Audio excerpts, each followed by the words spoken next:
Бүгін алғыс айту күні. Қазақ тумасынан кез келген игіске алғыс айтуды әдетке айналдырған халық. Осы дата қарсаңында Маңғыстау облыстық дін істері басқармасының басшысы Мақсатбек Махамбетов діни бірлестік басшыларымен кездесті. Себебі дін мен мемлекеттің түйісер жері ел тұтастығы мен мемлекет тұрақтылығы.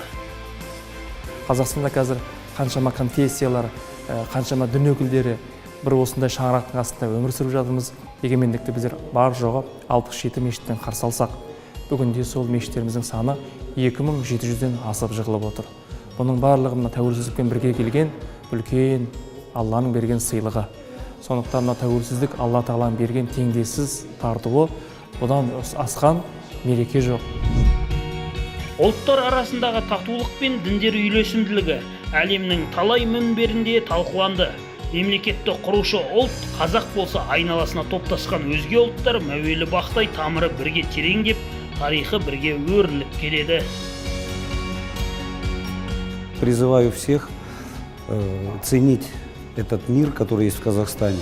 Мир, как говорится, действительно трясет. И у нас в Казахстане есть такой действительно островок мира, добра, взаимопонимания и благополучия. И, конечно, только это нам и надо для того, чтобы мы процветали.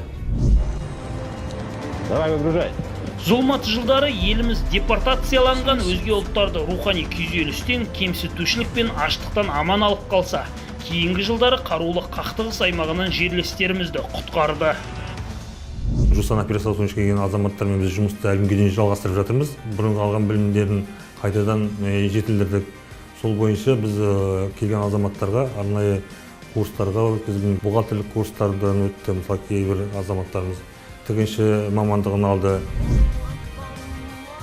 Адамдарға алғысын айтпаған Аллаға да шүкір етпейді дейді шариғатта.